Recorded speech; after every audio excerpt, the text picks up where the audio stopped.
Hola, soy el Dr. Joe Dispenza.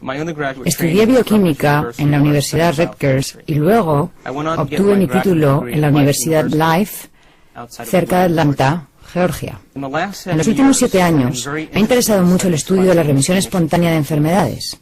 En otras palabras, casos de personas diagnosticadas de afecciones como cáncer, diabetes o raros trastornos genéticos para los cuales la medicina no tenía cura. Estudié a gente con trastornos cardiovasculares como taquicardia o arritmia, hipertensión, a gente que tenía elevados niveles de colesterol, enfisema, problemas endocrinos como trastornos tiroideos, y me interesaba saber si existían factores en común entre estas personas. Y descubrí que todas las personas que experimentaban una remisión espontánea tenían 4 cosas en común.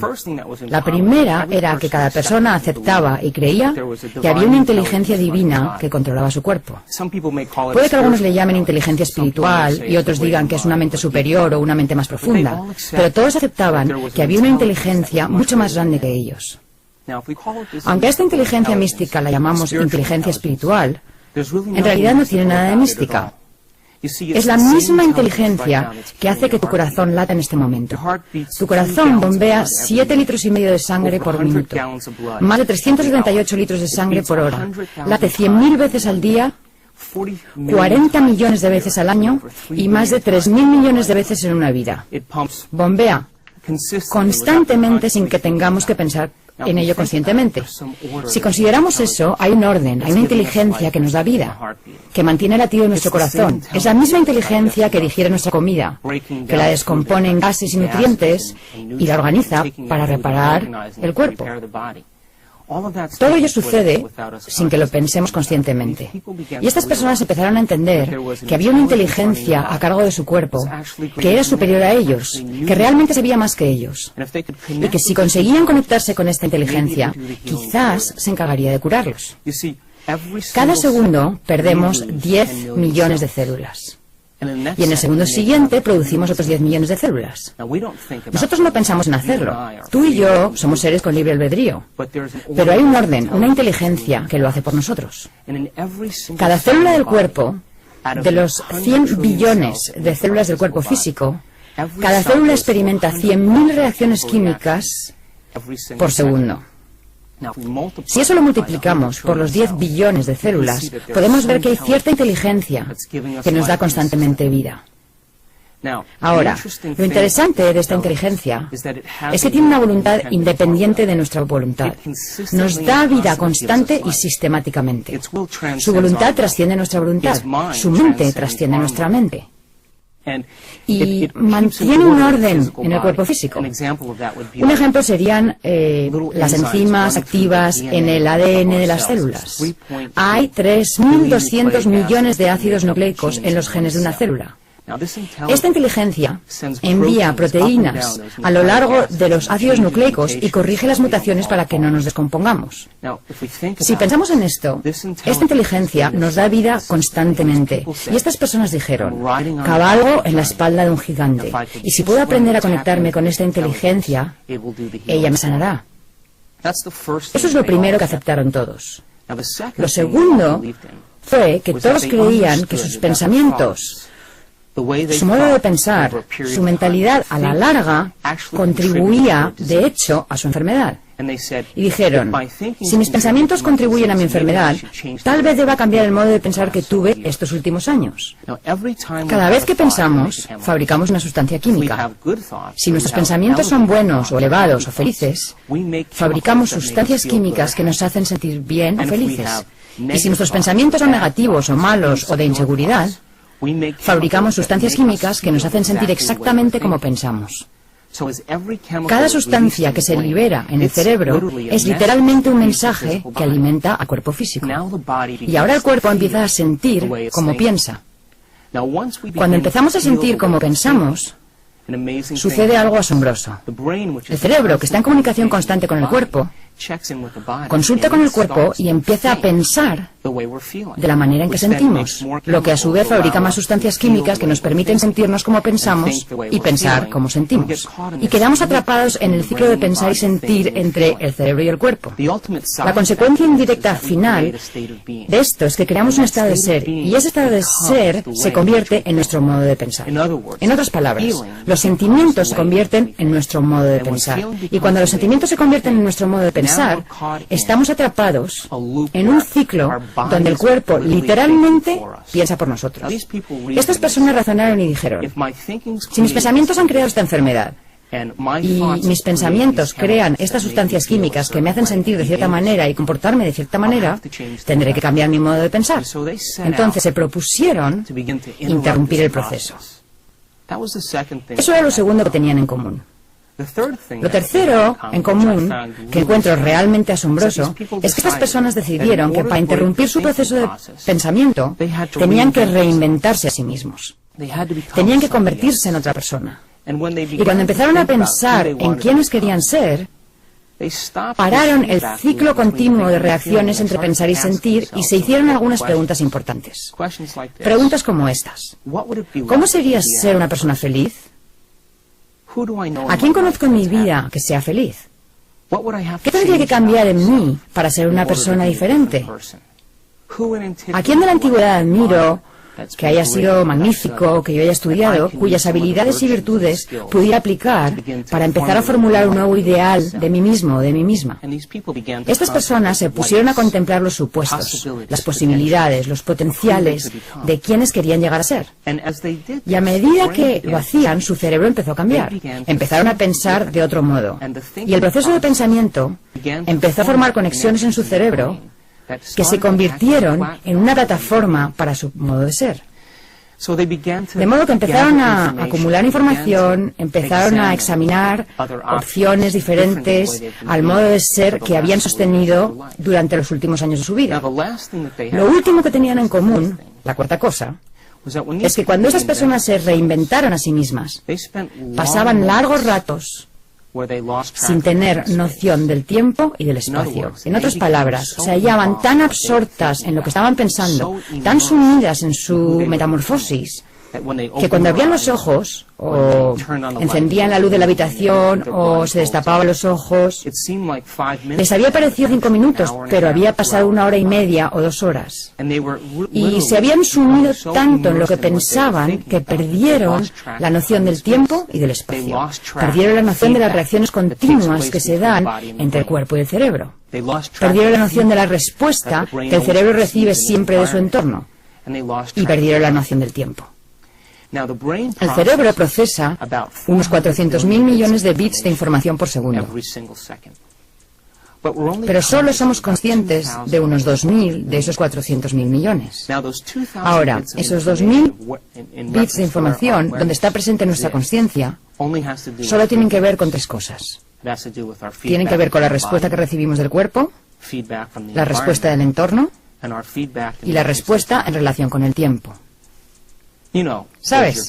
Te duele la espalda, tienes hambre, te duele la cabeza, tienes sed, estás cansado, hace demasiado frío, hace demasiado calor, te agrada el olor del ambiente, ¿cuánto tiempo pasará hasta que suceda la próxima experiencia?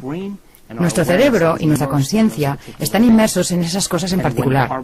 Y cuando nuestro cerebro está inmerso en eso, aunque procese 400.000 millones de bits de información, nuestra conciencia está puesta en solo 2.000 de esos 400.000 millones.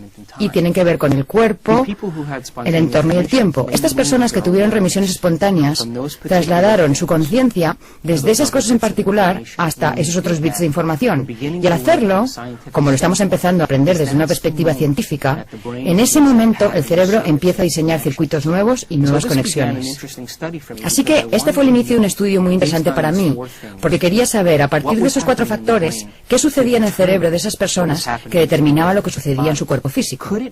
¿Sería posible que hubiera cambiado su mentalidad y que el cambio de mentalidad tuviera un efecto fisiológico en el cuerpo físico? Algunas de estas personas no eran vegetarianas, no usaban cristales, no ayunaban, no acudían a terapias alternativas, lo único que hicieron fue cambiar su mentalidad. Y al cambiar su mentalidad, se produjeron resultados tangibles en sus vidas. Entonces inicié el proceso de entender cómo el cerebro crea nuevos circuitos y nuevas conexiones. Ahora, quiero hablar un poco acerca de cómo ha progresado la ciencia en los últimos 200 años y lo relacionaré con nuestra comprensión del cerebro. En el siglo XVII vivió un hombre llamado Descartes. Era un científico francés. Un día estaba sentado junto a una fuente y trataba de entender la naturaleza de la realidad. Sentado junto a la fuente dijo: vaya, me cuesta integrar estas dos ideas. Hay un mundo objetivo, un mundo al que él llamó la esfera de la ciencia, donde las cosas se comportan como una máquina. Dijo: la Tierra y todas sus leyes y toda la realidad física se comportan de manera muy física. Y esas características físicas son muy predecibles y muy repetibles. Y dijo: voy a llamar a eso la esfera de la ciencia. Y cualquier cosa que tenga que ver con lo objetivo o lo muy grande, lo puede estudiar la ciencia. Y luego dijo: cualquier cosa que tenga que ver con la mente, o con nuestro mundo subjetivo, o la realidad subjetiva, se lo voy a dejar a la religión, porque la religión lo maneja mejor. Y lo que Descartes estaba diciendo realmente era que quería tener la libertad de poder estudiar la ciencia sin tener que lidiar con esos otros asuntos. Así que la Iglesia empezó a centrarse en todos los principios del mundo subjetivo y la mente. La Iglesia pasó a ser siempre la mente, nunca la materia. La ciencia, siempre la materia, nunca la mente. Las cosas funcionaban realmente bien, porque hasta ese momento la Iglesia, al inmiscuirse en la ciencia, había causado algunos problemas, y la ciencia, al inmiscuirse en la mente, también. Porque si nos fijamos en Bruno o Galileo, vemos que al hacer sus singulares observaciones, desafiaron a la Iglesia y, por supuesto, encontraron algunos baches en el camino. Esto le vino muy bien a Descartes, porque solo tuvo que lidiar con asuntos predecibles, pues era científico por naturaleza. No quería lidiar con la influencia de la Iglesia, porque si vemos la historia, si estudiamos a Galileo Galilei o a Giordano Bruno en años anteriores, cuando dijeron que la Tierra ya no era el centro del universo, fueron perseguidos por la Iglesia porque iba en contra de las doctrinas mismas que regía la Iglesia. Así que Descartes ahora tenía la libertad para estudiar la naturaleza de la realidad. Y las cosas funcionaban muy bien, y a través de la observación empezaron a desarrollarse las leyes científicas. En el siglo XVIII apareció Isaac Newton, y Newton básicamente dijo que hay ciertas leyes definitivas a las cuales podemos atribuir realmente un valor científico. Él sabía que la fuerza, la masa y la aceleración están relacionadas. Y Newton dijo: si conozco el punto de partida de algo, y conozco su velocidad o su aceleración, puedo determinar hasta dónde va a llegar. Y gracias a Newton podemos enviar un cohete a la Luna si sabemos la distancia de la Tierra a la Luna, la rotación de la Tierra y la velocidad de ese cohete. Gracias a las leyes y a la física newtonianas, podemos hacer algunas cosas muy específicas basándonos en las leyes de lo muy grande y de lo muy objetivo. Y las cosas iban muy bien, la ciencia siguió surgiendo. En el siglo XIX aparece Albert Einstein, que luego presenta su teoría de la relatividad y su teoría de la luz. Einstein dijo básicamente: nada puede viajar más rápido que la velocidad de la luz. Cualquier cosa, como un objeto o materia que viaje más rápido que la velocidad de la luz, finalmente se convertirá en energía. Debido a sus leyes y a su comprensión de la relatividad, hizo que surgieran comprensiones aún mayores acerca de la realidad objetiva. Cuando Einstein publicó sus artículos, lo más asombroso fue que su información no tenía realmente notas de pie, lo cual dejó atónitos a la mayoría de los científicos de su época. Fue un visionario y entendía cómo funcionaban las cosas porque usaba su mente. Y las teorías de Einstein llevaron a la ciencia a un mayor grado de aceleración. Y después de eso, Einstein empezó a trabajar con el principio del efecto fotoeléctrico. Lo que hizo fue aplicar corrientes eléctricas muy fuertes a placas de acero. Quería ver la energía que emitía en cuanto a electrones, protones y neutrones.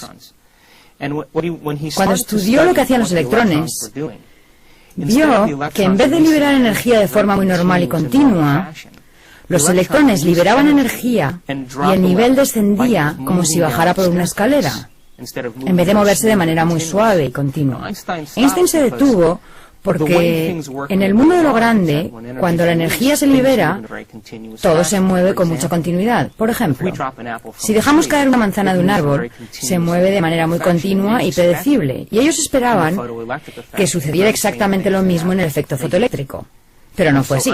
De modo que Einstein empezó a ver que el comportamiento de lo muy diminuto es muy distinto a el de lo muy grande. Entonces hubo una serie de experimentos que se centraron en los electrones y en la posible ubicación de los mismos. Y cuando empezaron a observar los electrones, su naturaleza y su comportamiento, se dieron cuenta de que siempre que observaban o buscaban un electrón aparecía. Así que el electrón, de ser una onda de probabilidad, colapsaba súbitamente en una partícula muy definida. Y ahora toda esta idea del dualismo cartesiano, lo que dijo Descartes en el siglo XVII, se hizo borrosa de nuevo. Porque ahora la persona subjetiva y la mente subjetiva empezaban a tener un efecto directo en lo muy objetivo. Y ahora la separación entre la mente y la realidad y la mente y lo objetivo empezó a integrarse otra vez. Independientemente de quién observara, ya sea que tuviera un título académico o no, su observación tenía un efecto en el campo cuántico. Y la física cuántica nació como resultado de esto. Y eso quiere decir que todos nosotros, cada persona, al margen de su credo, de su cultura, de su sexo, de su edad o de su raza, cada persona, cuando se le pide que observe algo, tiene un efecto en lo muy diminuto. Todos participamos en la naturaleza de la realidad. Ahora bien, la ciencia puede decir que la física cuántica y el observador que observa la realidad y que tiene un efecto en la realidad solo funcionan para lo muy diminuto. En otras palabras, solo lo muy pequeño responde a nuestra observación. Y tal vez la realidad funcione de manera que si nuestra observación afecta al comportamiento de las partículas subatómicas, quizá podamos encaminar la naturaleza de la realidad basándonos en nuestra propia observación. La mayoría de los físicos cuánticos dirían, no, nuestra observación solo funciona para lo muy pequeño, no para lo muy grande. Mi respuesta es que quizá somos malos observadores, quizá la observación es un arte como cualquier otra cosa, y podemos desarrollar esta idea llamada observación. Hay una parte del cerebro que usamos para prestar atención. Hay una parte del cerebro que usamos para observar. Se llama el lóbulo frontal. El lóbulo frontal es el área suprema del ser humano. Es el último escalón del desarrollo humano. Lo que nos separa de las demás especies del planeta no es el hecho de que nos paremos en dos pies, o que tengamos pulgares oponibles, o que nuestros ojos miren de frente, ni que tengamos el cerebro más grande, ya que los elefantes tienen un cerebro más grande que el nuestro. Tampoco es que tengamos poco vello. Lo que nos separa de las demás de las especies es el tamaño del lóbulo frontal comparado con el resto del cerebro. En los seres humanos, el lóbulo frontal abarca casi un 40% del cerebro. En nuestros ancestros más cercanos, los grandes simios y chimpancés, el lóbulo frontal abarca entre un 17 y un 15%. En los perros un 7% y para los que os gustan los gatos, el suyo es un 3,5%. Entonces, lo que nos separa y nos hace grandiosos es nuestro lóbulo frontal comparado con el resto del cerebro. El lóbulo frontal es el ejecutivo. Decide la acción. Determina el comportamiento. Esa parte del cerebro que usamos cuando planeamos o especulamos o cuando inventamos, cuando contemplamos posibilidades. Si tuviéramos que describir al lóbulo frontal con una sola palabra, diríamos intención o propósito. Cuando la intención de la gente coincide con su comportamiento, o cuando su comportamiento coincide con su intención, o cuando sus pensamientos se alinean con la acción, es cuando el lóbulo frontal está en su mejor momento. Una publicación de noviembre de 2004 se anunció que un grupo de científicos de la Universidad de Wisconsin decidió ver si la observación o prestar atención era una habilidad como cualquier otra cosa, y diseñaron un experimento en el que reunieron un grupo de monjes budistas, monjes que habían estado meditando y concentrándose en conceptos como la compasión, el amor y la divinidad durante largos periodos de tiempo. La mayoría de estos monjes había pasado entre 10.000 y 50.000 horas de meditación. Así que esta gente sabía prestar atención. Formaron otro grupo de control con personas que nunca se habían centrado en algo con su mente desde su interior. Y les dijeron a los monjes, ¿entrenarían a esta gente durante una semana para ver si aprenden a desarrollar el arte de la meditación? Entonces, conectaron unos 256 electrodos en todo el cerebro de los monjes para medir qué tipo de actividad se registraba cuando estos monjes prestaban atención, y luego harían lo mismo con el grupo de control. Cuando estos 8 monjes se conectaron a estos escáneres, cuando se concentraron en un concepto como la compasión, cuando se concentraron en una idea dentro de sí mismos, su lóbulo frontal se encendió como nada que hubiesen visto los científicos anteriormente. La actividad del lóbulo frontal era enorme. Al compararlo con el grupo de control, la gente que recién aprendía a concentrar su mente y a prestar atención, su capacidad de mantener fijo ese pensamiento había tenido muy poco efecto en el lóbulo frontal. Los científicos sabían que un área específica en el lado izquierdo del lóbulo frontal es donde experimentamos alegría y felicidad. Y en un monje en particular, el escáner mostraba que la actividad cerebral de su lóbulo frontal era tan grande que los científicos dijeron, debe ser el hombre más feliz del planeta, debido a esa gran actividad. Cuando los científicos empezaron a especular y a ver los efectos de ese experimento, se dieron cuenta de que a lo mejor la observación y la atención es una habilidad. Tal vez, al igual que el tenis o el golf, podemos desarrollar la habilidad de prestar atención. Y si desarrollamos esta habilidad, tendríamos cada vez más capacidad y como efecto y resultado nuestro cerebro realmente cambiaría. De modo que la observación es una habilidad como cualquier otra. Y si podemos desarrollarla, quizá no solo las pequeñas partículas subatómicas respondan a nuestro mundo, sino que incluso las partículas subatómicas más grandes o los objetos más grandes tal vez respondan de acuerdo a nuestra capacidad de observar. En los años 30, en los Estados Unidos, se realizó un experimento con un grupo de chimpancés agresivos que presentaban rasgos personales antisociales.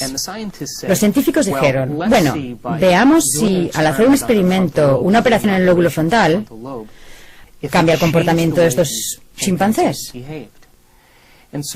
Tomaron un instrumento parecido a un pico para el hielo, lo insertaron en el lóbulo frontal de los chimpancés y empezaron a revolver. Lo llamaron el experimento pico de hielo, y después del experimento, los monos se volvieron muy dóciles y muy controlables y dejaron de ser agresivos hacia los demás chimpancés. Durante esta época, en los Estados Unidos, a finales de los 30, las instituciones psiquiátricas estaban atestadas de gente con la misma enfermedad, trastornos de personalidad antisocial y rasgos agresivos. Debido a la depresión de los años 30, era muy costoso administrar medicinas a esta gente a fin de mantenerla bajo control. De modo que los científicos de cierta universidad dijeron, ¿por qué no probamos este experimento en algunos pacientes de estas instituciones psiquiátricas? Ahorraríamos mucho dinero en medicinas. Entonces escogieron a unos pacientes, los llevaron al quirófano mientras dormían y los anestesiaron con pentotal. Una vez anestesiados, insertaron un bisturí por debajo del párpado y perforaron la parte más blanda del cráneo detrás del globo ocular. Y cuando perforaron el cráneo en ese área, con un bisturí, la rasparon de lado a lado. Se llamó el experimento limpiaparabrisas y, por supuesto, como ya sabemos, eso es una lobotomía. Cuando retiraron el bisturí, suturaron las incisiones y los llevaron a sus habitaciones, y estos sujetos de pronto empezaron a comportarse de otro modo. Notaron cosas muy interesantes en estas personas, que eran el efecto de la lobotomía. Lo primero fue que todas ellas se volvieron perezosas y letárgicas. Lo siguiente fue que carecían de inspiración. Perdieron la iniciativa de hacer cosas. También notaron que tenían un enorme deseo de hacer lo mismo de siempre. En otras palabras, les gustaba escuchar la misma estación de radio, comer la misma comida, usar la misma ropa, y si les alteraban la rutina de alguna manera, se desmoronaban emocionalmente. Así que tenían un deseo tremendo de hacer siempre lo mismo.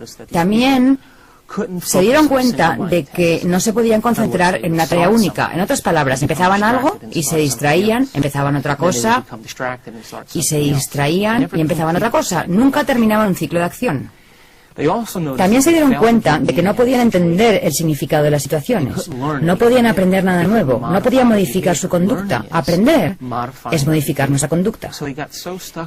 Así que se atascaban tanto en la rutina de hacer algo una y otra vez insistentemente que nunca modificaban su conducta en ninguna circunstancia.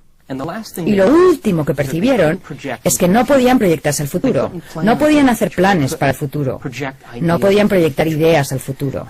Por ejemplo, si se ataba el cordón de los zapatos y el cordón se rompía, en vez de buscar uno nuevo, seguían tratando de atar el mismo cordón aunque estuviese roto. Entonces, si consideramos esto, un daño en el lóbulo frontal produce ciertos efectos en la gente. La gente se vuelve perezosa, letárgica y sin inspiración. Pierde la iniciativa, tiene un deseo de hacer siempre lo mismo, no hace nada nuevo. No puede proyectarse al futuro, no aprende nada nuevo y se distrae fácilmente. Bueno, esto empieza a parecerse a la mayoría de la gente de nuestra cultura.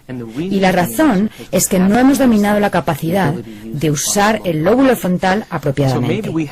Quizá no hemos dominado el arte de la observación. Quizá la observación es un arte en sí mismo. Y la mayoría de las personas se distraen tanto con su mundo externo que no usan el lóbulo frontal debidamente. Si lo pensamos, todo lo que nos rodea le envía constantemente información al cerebro. Nuestros sentidos nos permiten interpretar la realidad. Nuestros sentidos nos permiten responder a la información del mundo exterior. Mientras creamos que el mundo exterior es más real que el mundo interior, siempre usaremos los mismos circuitos del cerebro para procesar esa información. Cuando aceptamos que el mundo interior afecta al mundo exterior, tenemos que empezar a usar el lóbulo frontal. Científicamente sabemos que es cierto, indudablemente cierto, que el cerebro está influenciado y moldeado por el entorno. Eso lo sabemos específicamente. Sin embargo, la ciencia también está empezando a descubrir que nuestro cerebro está influenciado y moldeado por nuestra capacidad de prestar atención, y que cuando podemos prestar atención y tenemos la capacidad de adquirir conocimiento y de fijar ese conocimiento en nuestro cerebro, empezamos a crear nuevos circuitos. Y cuando somos capaces de hacer nuevos circuitos, empezamos a percibir la realidad de otra manera, según las conexiones establecidas en nuestro cerebro. Veamos un ejemplo. Supongamos que yo tomara un cuadro de Monet, por ejemplo, y lo pusiera sobre una pantalla aquí arriba, y dijera, échale un vistazo a este cuadro de Monet y solo disfruta del cuadro. La mayoría de la gente miraría el cuadro unos minutos, reconocería ciertos objetos en el cuadro y daría por terminado el asunto. Ahora bien, si quitara el cuadro y te dijera, quiero contarte algo acerca de Monet, ¿sabías que pasó 44 años de su vida tratando de entender cómo se unificaba todo el mundo? Le interesaba especialmente el estudio de la luz. Le encantaba la luz de primera hora de la mañana y la luz del atardecer y del anochecer. Él pensaba que la mayor parte de la gente nunca se detenía a prestar atención al efecto que tiene la luz en las flores, en los colores y el entorno. Y se desvivía por pintar con pasteles y colores e iluminar las cosas según la luz de esa hora del día en particular. Y decía cosas como, el puente y la lisina no están separados en realidad, son la misma cosa y solo puedo pintarlos de ese modo. Y al envejecer, contrajo cataratas, y sus cataratas eran muy gruesas. Así que cuando percibía la luz, esa luz que percibía se difuminaba en sus ojos, y él efectivamente empezó a pintar exactamente lo que veía. Si después de darte esta información volviera a colocar el cuadro y miraras de nuevo a este Monet, seguramente lo percibirías de manera diferente según tu capacidad de prestar atención a los detalles. En realidad, lo que sucedió en un primer momento fue que te dimos conocimiento de información que tu cerebro descartó, y tú mirabas el cuadro basándote en las conexiones que se forman en tu cerebro a partir de lo que sabías. En cuanto le damos al cerebro información nueva y el cerebro puede prestar atención a esa información por medio del lóbulo frontal, empezamos a ver cosas que ya existían, pero que las hemos dejado fuera de la ecuación. Otro ejemplo, un conocedor de vinos. Si un conocedor de vinos agita y saborea el vino, él o ella tiene los circuitos en su cerebro que le permiten apreciar las sutilezas. Reconoce el sabor de los taninos y de los ácidos, puede oler el buque y los aromas. Eso puede integrarse en datos más específicos acerca de robles y diferentes clases de uvas. Y puesto que su cerebro ha sido educado y él ha establecido circuitos y porque ha puesto atención en percibir las diferencias en la realidad llamada catar el vino, es capaz de percibir las sutilezas. Ahora bien, para la persona que no tiene los circuitos instalados de esa experiencia en particular y que no tiene las conexiones en su cerebro que le permitan saber qué buscar, ese vino sabrá como cualquier otro vino. Y así es como funciona la realidad. Percibimos la realidad según la estructura de las conexiones del cerebro. Los científicos han hecho ciertos experimentos para comprobar si esto es realmente cierto, y llegaron a la conclusión de que sí que lo es. Convocaron a un grupo de personas y les preguntaron si querían participar en un experimento en el cual tendrían que usar gafas durante 2 semanas. Ahora bien, estas gafas no eran comunes y corrientes. Estaban divididas a la mitad, y al mirar a la izquierda se veía azul y al mirar a la derecha amarillo. Así que las lentes estaban separadas de manera que un lado era azul y el otro amarillo. Y les dijeron, queremos que uséis estas gafas para todo lo que hagáis durante el día. Usadlas cuando llevéis a vuestros niños a la escuela, cuando vayáis a trabajar, usadlas para todas vuestras actividades habituales. Y usadlas durante 2 semanas. Entonces, diferentes personas usaron estas gafas cierto tiempo y al final del experimento se los invitó a regresar al laboratorio. Cuando los participantes llegaron al laboratorio se les dijo, lo que queremos ahora es que miréis este trozo de papel. Era una hoja de papel blanco. Y les preguntaron, ¿qué color veis cuando miráis este papel? Cada una de las personas que participó en el experimento dijo, es una hoja de papel blanco. Bien, les dijeron, mirad a la izquierda. ¿Veis un trozo de papel azul allí? No, respondieron. ¿Y cuando miráis a la derecha, veis un trozo de papel amarillo? Dijeron, no. Así que los científicos tuvieron que dar marcha atrás, porque se dieron cuenta de que esas personas estaban coloreando la realidad de acuerdo con su memoria. Estaban revistiendo la apariencia de las cosas según los circuitos que ya tenían instalados. Y cuanto más participaban en el mundo, más rápido se desvanecía el color para ellos. Esencialmente, eso es lo que hacemos en la realidad. Nuestro cerebro está interconectado de una cierta manera. Estamos provistos de una cierta cantidad de circuitos en nuestra vida y luego ampliamos esos circuitos con las conexiones que establecemos a partir del conocimiento que adquirimos. Y si no adquirimos nuevo conocimiento, usamos siempre los mismos circuitos, lo que hace que la realidad se presente exactamente igual. Si el conocimiento y la información que obtenemos no son convencionales, si se salen de los parámetros de lo que se acepta científica, social y políticamente, e incluso de lo que se acepta religiosamente, a lo mejor empezamos a percibir la realidad de otra manera, basándonos en ese conocimiento que hemos adquirido. Ahora, al estudiar aquellos casos de remisión espontánea de personas que se curaron a sí mismas de diversas enfermedades, fue interesante percibir que independientemente de su cultura, de su credo, de su nivel de educación o de su religión, independientemente de su sexo, básicamente dijeron, voy a observar un resultado diferente y voy a cerrarme a esta observación independientemente de la reacción de mi cuerpo, independientemente de la reacción de mi entorno e independientemente del tiempo. El lóbulo frontal, la corona de la evolución del ser humano, nos permite hacer eso. El lóbulo frontal nos da permiso para que el pensamiento sea más real que todo lo demás. El lóbulo frontal nos da permiso para aferrarnos bien a un concepto, a una idea, aferrarnos a una visión o a un sueño, independientemente de las circunstancias presentes en nuestro mundo, de las circunstancias presentes en nuestro cuerpo y de las circunstancias relacionadas con el tiempo. Y esas son las cosas y los rasgos que secretamente admiramos en los grandes personajes de la antigüedad, ya sea Martin Luther King o William Wallace. Alguien que tuvo una visión, alguien que tuvo una idea. Un héroe dijo, Yo creo en estos principios morales y en esta ética. Y aunque mi entorno no está de acuerdo con mi pensamiento es más importante que mi entorno. Y el lóbulo frontal del ser humano nos concede ese privilegio. Nos da el privilegio de que el pensamiento sea más real que todo lo demás. Ahora, en la mayoría de las especies de la naturaleza, lo que las hace cambiar es que están expuestas a ciertos estímulos desfavorables del medio ambiente, están expuestas a cierta característica del medio ambiente y tienen que adaptarse o acomodarse o aclimatarse a cierto tipo de estímulo ambiental, ya sea frío o calor o cualquier otra peculiaridad. Y lo que ocurre es que esa especie se establece en un entorno específico. Y después de varias generaciones en las que la misma especie habita el mismo ambiente desfavorable, después de cierto lapso de tiempo, después de varias generaciones, esa especie modificará su comportamiento y cambiará su genética. Eso se llama evolución. Pero los seres humanos no necesitamos hacer eso.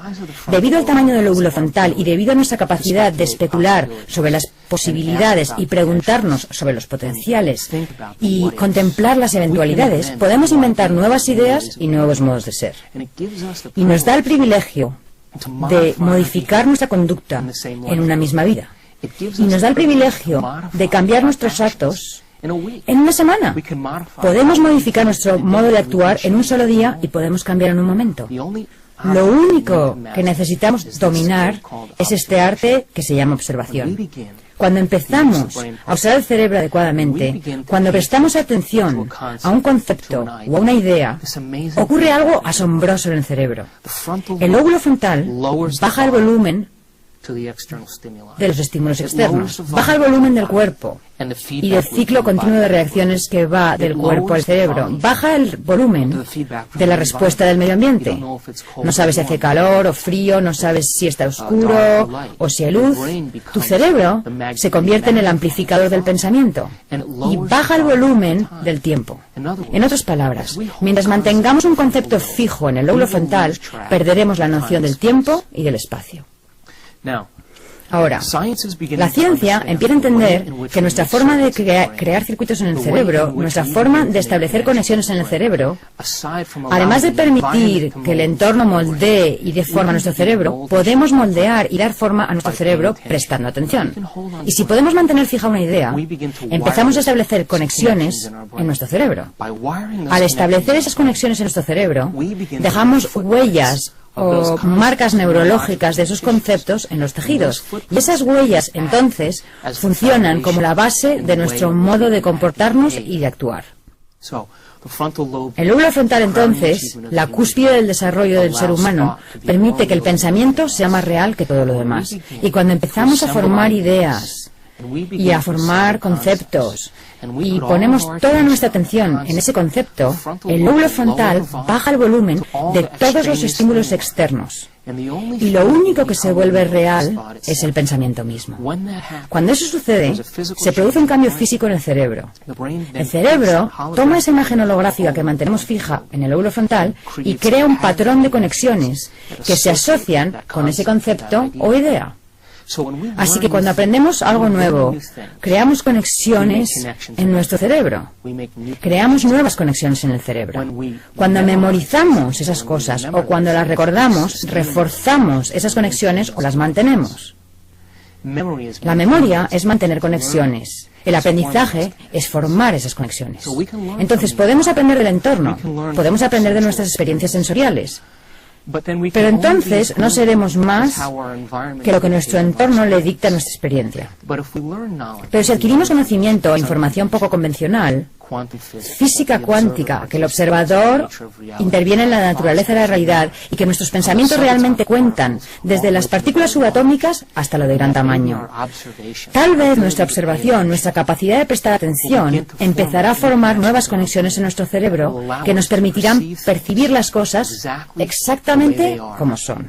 Y tal vez, debido a que nuestro cerebro procesa miles de millones de bits de información por segundo, pero solo somos conscientes de esos bits de información relacionados relacionados con el cuerpo, el medio ambiente y el tiempo, somos capaces de crear nuevas conexiones y adquirir nuevo conocimiento.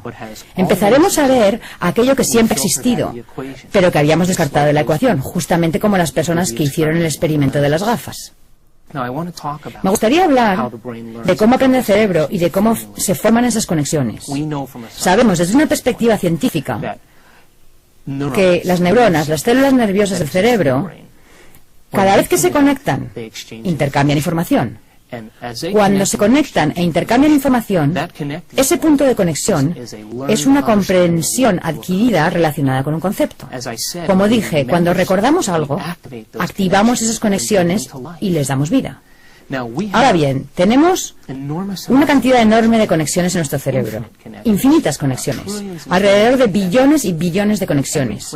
Y cada punto en el que esas neuronas se conectan e intercambian información traza un mapa, un patrón o una secuencia que refleja cierta idea, algo que hemos aprendido, un rasgo, un comportamiento, un talento, una tendencia e incluso un sentimiento. Y todas esas conexiones son la suma total de lo que somos como individuos. Todas las personas son diferentes, pues han tenido experiencias diferentes en su vida, han adquirido un conocimiento diferente y están provistos de cierta cantidad de conexiones genéticas. Y eso básicamente constituye nuestro punto de partida como individuos. La mayoría de las personas en determinado punto de sus vidas dependen de esos circuitos establecidos y nunca aprenden nada nuevo. Dejan que los sentimientos se conviertan en su forma de pensar, dejan de aprender y comienzan a sentir. Y cuando llegamos al punto donde dejamos de aprender y empezamos a sentir, es entonces cuando vivimos nuestras propensiones genéticas, es entonces cuando vivimos el futuro predeterminado genéticamente que existe para nosotros como individuos. Cuando adquirimos nuevo conocimiento, el cerebro empieza a reestructurarse, empieza a disparar nuevas secuencias y nuevos patrones, con nuevas conexiones. Y si podemos mantener estas conexiones durante un largo periodo de tiempo, podemos modificar y cambiar nuestro comportamiento.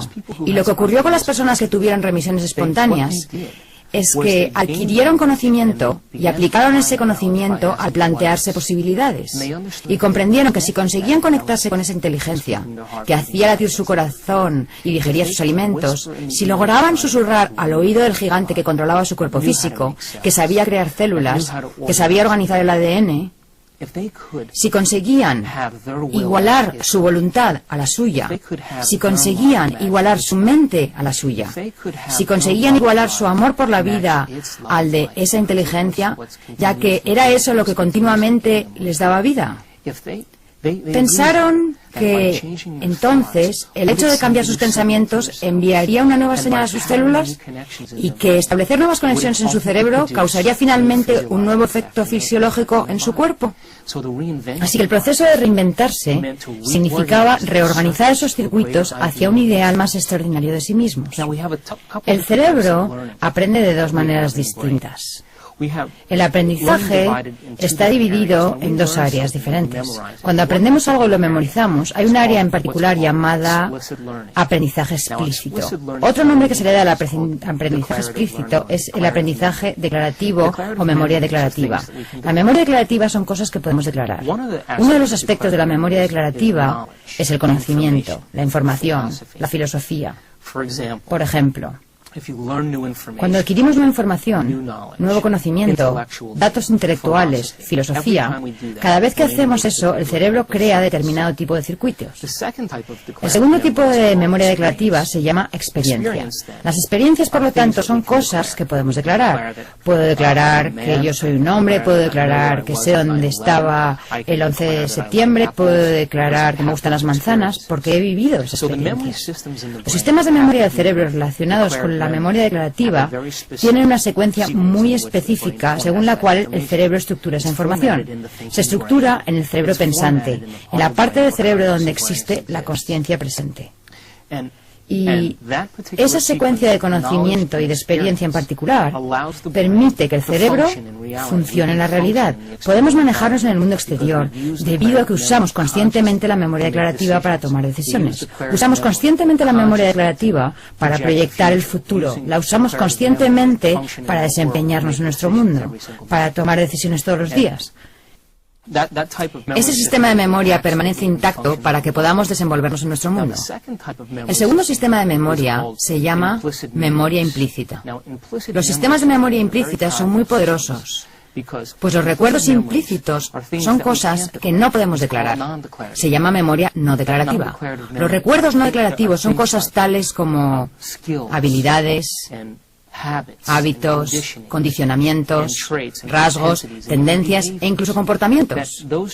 Esos rasgos y comportamientos los hemos practicado y ejercido tantas veces que ya no necesitamos pensar en ellos.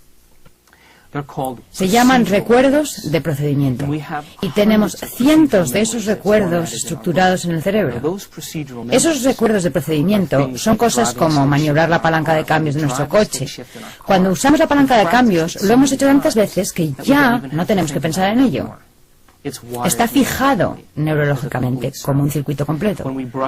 Lavarnos los dientes, maquillarnos, escribir a máquina, caminar, todos esos son recuerdos de procedimiento o no declarativos. Y el cerebro procesa esa información de un modo diferente, porque va más allá de nuestros pensamientos conscientes, va más allá de nuestra memoria consciente. Está fija en nosotros de manera que ni siquiera tengamos que declararla. Por ejemplo, cuando no puedes recordar un número de teléfono conscientemente en tu sistema explícito, puedes agarrar el teléfono, mirar los números y tus dedos se moverán y recordarás el número. Eso es un recuerdo implícito, porque tu cuerpo lo ha hecho tantas veces que lo recuerda tan bien como tu cerebro. Ahora bien, los recuerdos implícitos son el momento en que fijamos neurológicamente en nuestro comportamiento. La memoria implícita se da cuando realmente somos eso. La memoria implícita se da cuando hemos cambiado por completo. Entonces, si creamos conexiones en el cerebro cuando adquirimos conocimiento, adquirir conocimiento es establecer nuevos circuitos. Eso es filosofía. El cerebro cambia a consecuencia de eso. Pero no hay mayores cambios en cuanto al envío de señales al cuerpo, de nueva información al cuerpo. Es una información intelectual. Cuando vivimos una nueva experiencia, cuando personalizamos ese conocimiento, cuando personalizamos o aplicamos ese conocimiento, podemos generar una experiencia nueva. Y esa nueva experiencia, entonces, nos permite estructurar y cambiar nuestro comportamiento. Por lo tanto, el conocimiento aplicado crea una nueva experiencia. Esa experiencia crea un cierto número de circuitos en el cerebro que amplía el conocimiento que hemos adquirido. Y entonces podemos declarar que hemos vivido una nueva experiencia. Así que el conocimiento es pensar. Es nuestro cerebro pensante. Cuando adquirimos nuevo conocimiento, aprendemos a pensar a partir de ese conocimiento. La experiencia requiere que el conocimiento se aplique, y eso se llama acción. Ese es el lado activo del aprendizaje del cerebro. Podemos tener una experiencia basada en el conocimiento que hemos adquirido. Podemos aplicar ese conocimiento y tener una experiencia nueva. Pero eso no basta. Porque cuando tenemos una nueva experiencia, la idea es que seamos capaces de repetir esa experiencia. Y cuando repetimos esa experiencia una y otra vez, empezamos a conectarnos a ese sistema de memoria implícita. Y esa nueva forma de recordar algo se llama ser ese algo. De hecho, ahora lo estamos siendo. De modo que aprender, adquirir nuevo conocimiento es la parte pensante del cerebro. Aplicar ese conocimiento y lo que hemos aprendido, aplicar nuestro pensamiento para tener una nueva experiencia, modificar nuestro comportamiento para tener una nueva experiencia, eso se llama hacer o acción. Y cuando somos capaces de repetir esa experiencia continuamente, una y otra vez, y volver a repetirla una y otra vez, empezamos a conectar el cerebro a ese sistema implícito llamado ser eso. Cuando somos algo, ya no necesitamos pensar más en eso. Se ha fijado de forma permanente, es un proceso natural, es una segunda naturaleza y es fácil. Y esas personas que tuvieron remisiones espontáneas, cuando empezaron a adquirir nuevo conocimiento y a aplicar ese conocimiento para crear nuevas experiencias, no se quedaron ahí. Continuaron hasta que ese sistema quedó instalado en su cuerpo, hasta que realmente fueron capaces de ser eso. Una vez que somos algo, eso se ha fijado permanentemente, de modo que ya no tenemos que pensar en eso. Y la idea es que nuestro cerebro dispone de sistemas automáticos, de programas automáticos que definen nuestra forma de pensar y de sentir toda nuestra vida. Pensar como una víctima, pensar como una persona insegura. Y si tenemos pensamientos de inseguridad, Se fabrican sustancias químicas que nos hacen sentir inseguros. Y una vez que nos sentimos inseguros, el cerebro empieza a pensar tal como estás sintiendo. Esas personas que tuvieron remisiones espontáneas de enfermedades, esas personas que se curaron a sí mismas de distintas afecciones, produjeron grandes cambios físicos en su cerebro.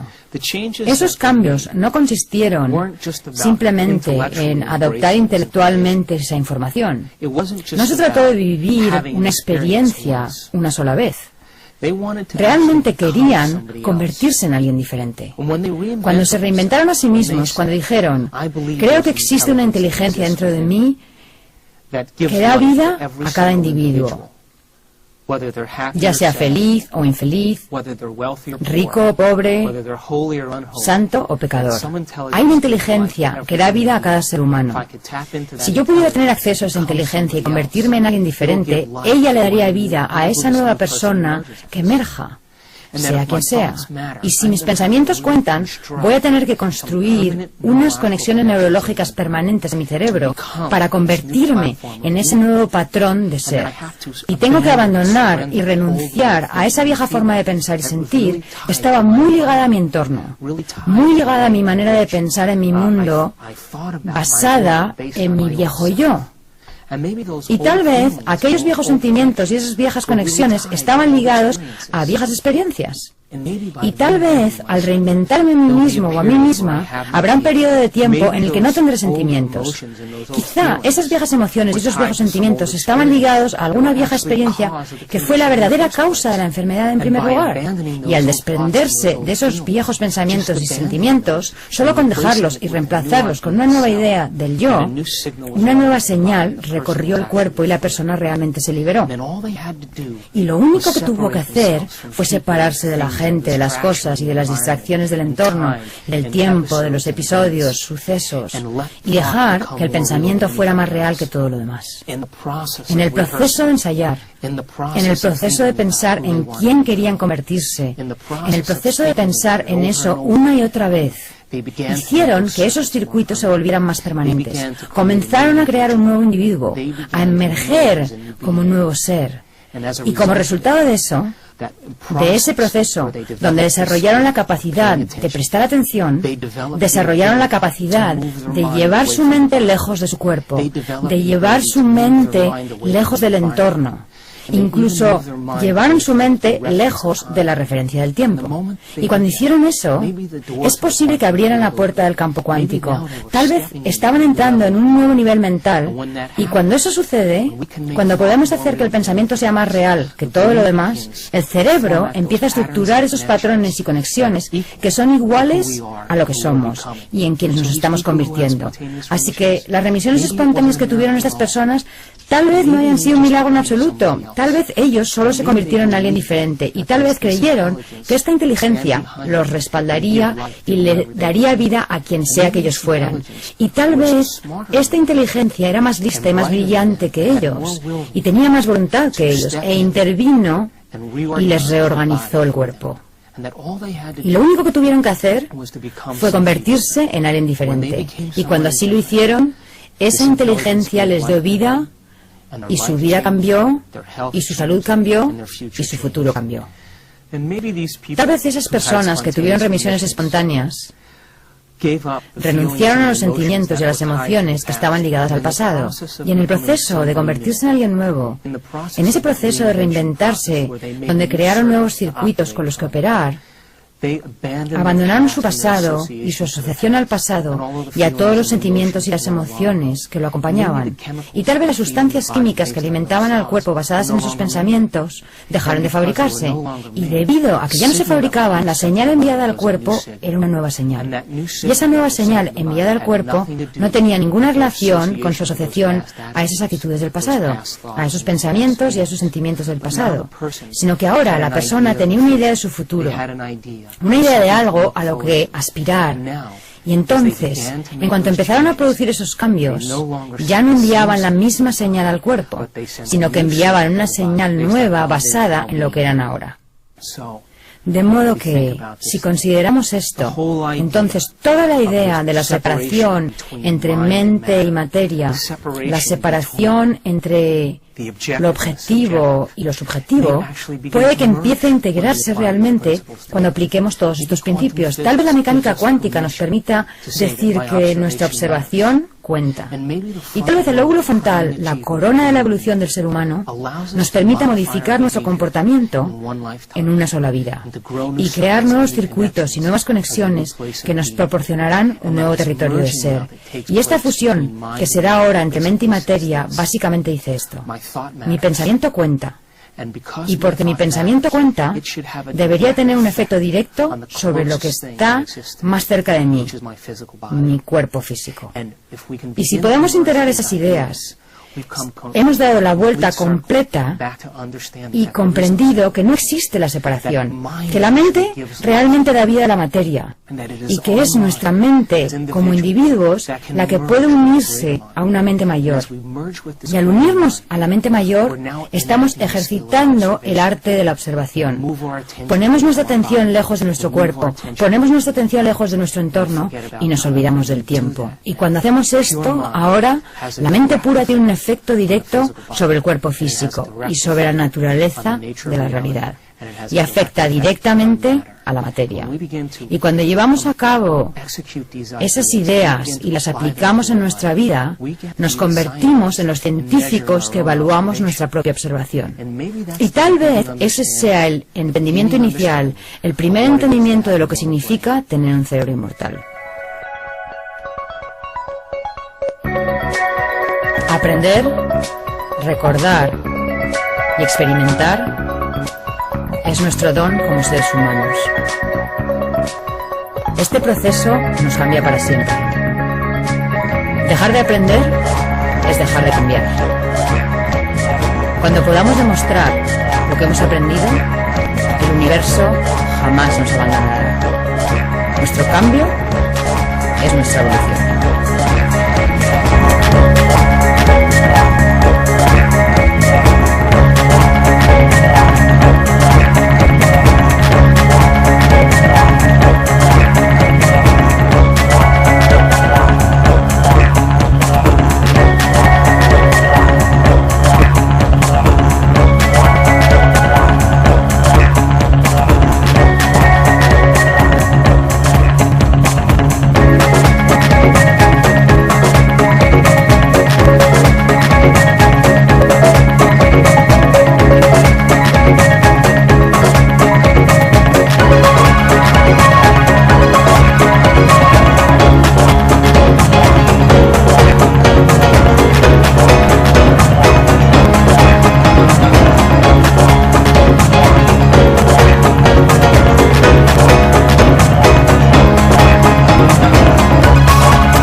Hola, soy el Dr. Joe Dispenza.